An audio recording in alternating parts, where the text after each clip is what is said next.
about, how to not let mediocre people pull you down, pull you back, and actually 4 specific ways, 4 specific steps that you can use to overcome those sabotagers in your life. So I was going through some personal development lately, and I heard a story and I thought it was absolutely hilarious. So I wanted to share it with you.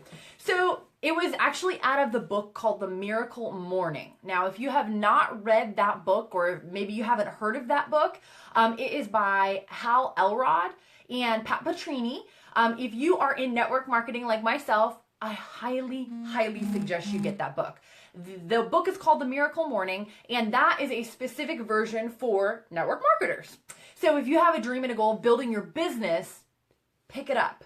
I started implementing those things in my life probably about a week ago when I just heard about it from a friend and somebody that was very successful in business, and I started applying it. One of the stories that was shared in that book was about people like you that are out there, they're pushing, they're striving, they're aiming to get ahead. And what was so interesting is that there's always some person that that is, they're just wanting to pull you back. They are happy with mediocrity, and they would, think you should be too. They feel uncomfortable when you start going for it big time because it makes them look at what's going on in their own life. And what was funny is he talked about crabs. Now, crabs out of all things, you're like, what does that have to do with anything? He's like, okay, well, if you are a fisherman, if you're out there and you know the sea and you're hunting for, or fishing for crabs, I guess you should say, you got these crabs in a bucket, right? Now, if you put one crab in the bucket, you caught a crab, you're like, yeah, I got my crab, put it in the bucket, that's fine. But if you just put one in, that crab will claw and scratch and do whatever it needs to get on out of that bucket. Now, if you put 2 crabs in the bucket, you're good to go. Because it doesn't matter how hard one tries to get out, the other will pull it back down. And I cannot speak for crabs. I am not a fisherwoman, but I know people are like that. So sometimes we have dreams, we have goals, we have aspirations, we have laser focus going on in our life, and we got that crabby person that just, they just want to pull us back. And so we're going to talk about 4 specific things that you can use and apply in your own life for how to not let those people bother you, not let those people hold up your show, not to let those people get in the way of all the things that God has in store for you.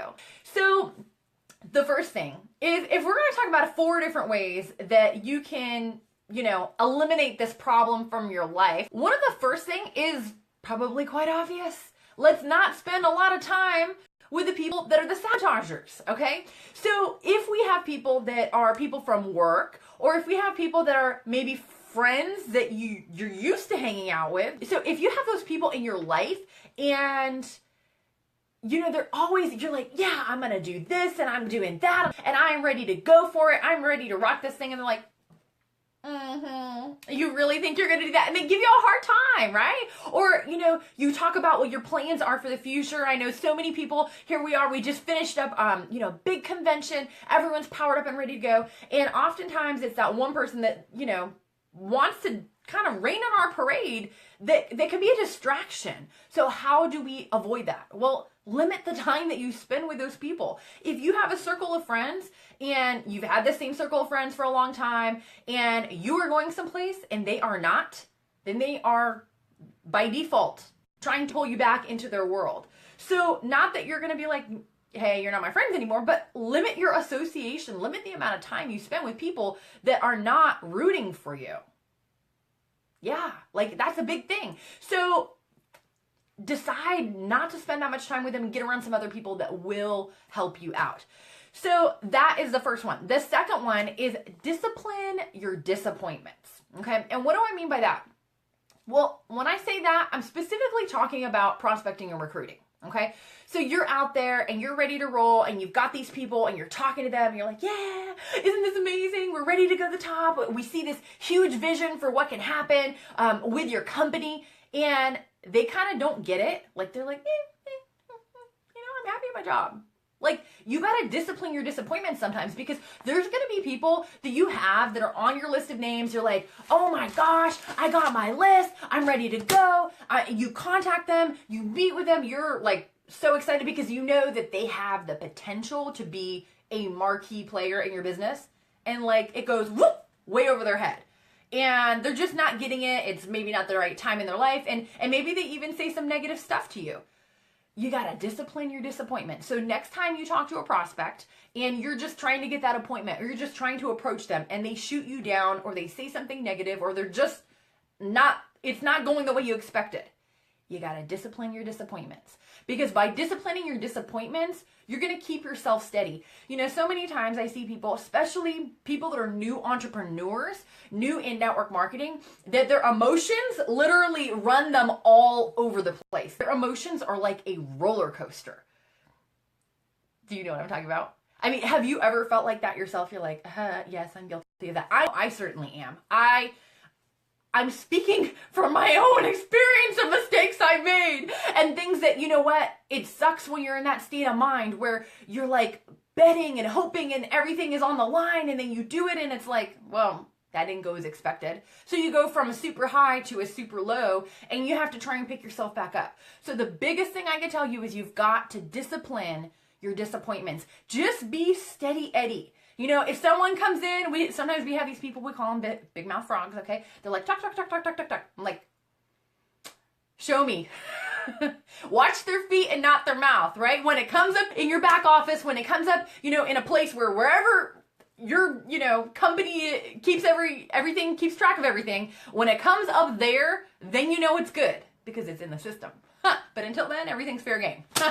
All right, so discipline your disappointments is number 2. Number 3 is, this is one of my favorites. This is another one that, again, I have learned this in my life the bad way, and I've learned a way that is more empowering. Okay, so here's what it is. When a situation happens, choose how you respond. Okay, we all have things where sometimes there is drama that goes down in your life, right? There's like drama in the house. There's things going on that, you know, you weren't hoping for, you weren't expecting for, it didn't go as planned, and now you have this cluster to deal with. How you respond to that situation is everything. Okay, so I had a scenario this weekend. I was at a big event, and I had some drama go down, okay? And this was something that could have really ruffled my feathers. It could have really like got me all disheveled, and I was going to be one of the speakers at that event. And so I could not be disheveled. I could not be bent out of shape. And these were things that could definitely get me bent out of shape. So I had to say, you know what? Who's in control of my emotions? That would be me.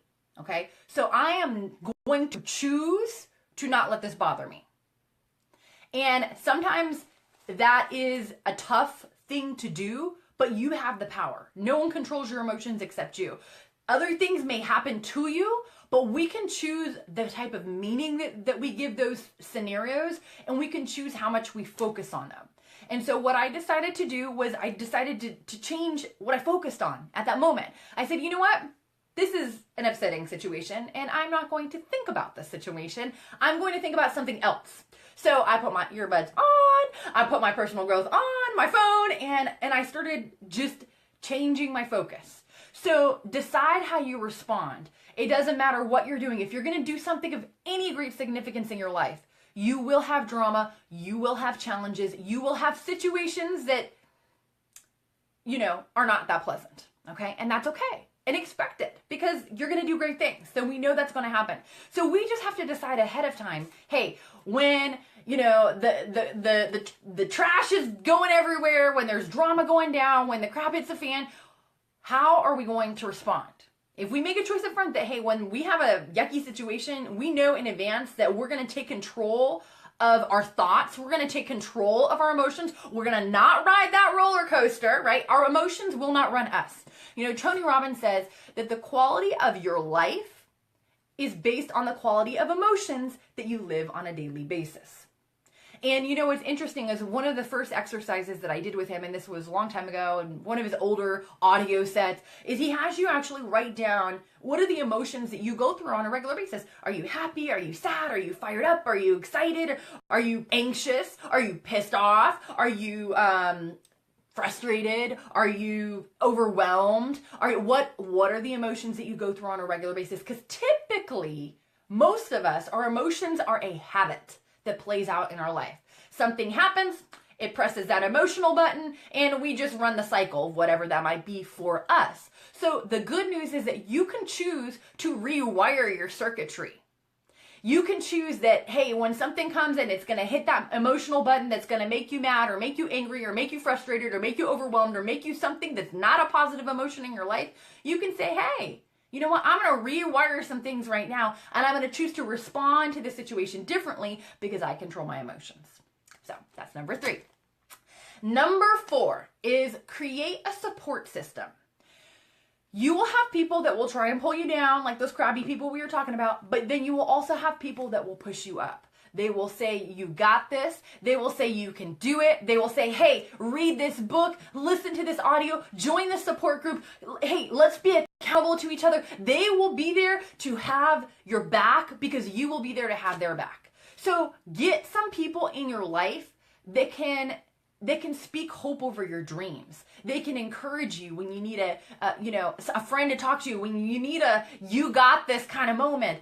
Get those people in your life because they are an essential part of keeping everything else going. You know, so many times most people have the crabby people, right? But we don't have the positive support people. So let's eliminate the negative sabotagers in our life, limit our time with them or get rid of them altogether, and then create some new associations that will help us move forward, that help create a support system that are thinking along the same path as us. You know, being an entrepreneur, being a network marketer, sometimes it's a lonely road. Like we feel like we're like the Lone Ranger out there. But you know what?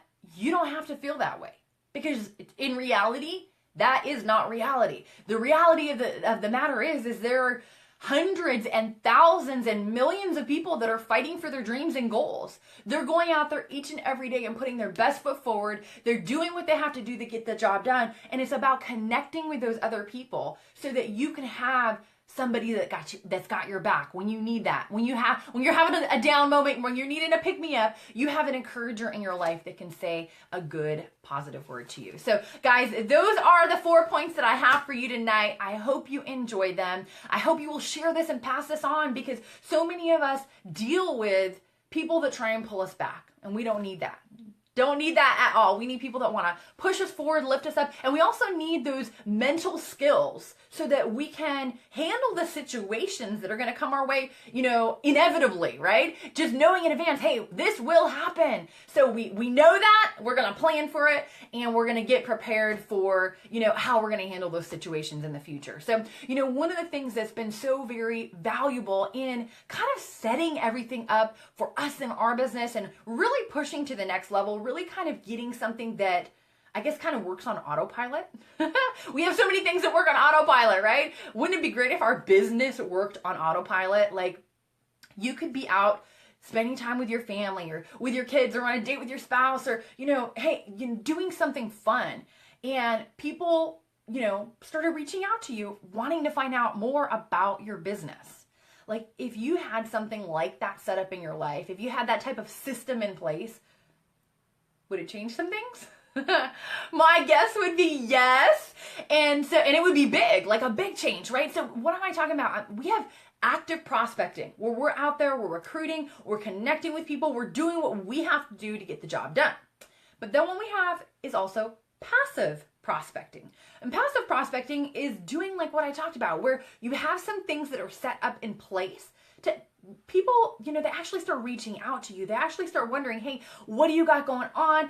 This looks absolutely awesome. I see you were at an amazing event. I want to know more. I see you're driving a new car. You're throwing things of value out so people are actually wanting to find out more about what you're doing. So if you want to find out how you can start getting these systems in place in your life, how you can actually start attracting prospects to you using the power of social media, then I have something that will help. If you click on the link that's listed in the description, it's actually my social media blueprint. So it covers 4 specific key areas of what you can do to set these systems in place in your life and in your business and start attracting prospects to you as early as tonight. So click on that and get it. Enjoy it. It's my free gift to you. Take care. Be blessed. Share the replay if this was helpful and it added some value to you. And I will see you all next time. For more great training and to receive your free MP3 download on how to attract prospects using social media, the 4 essential elements to attracting prospects, visit summergeronimo.com.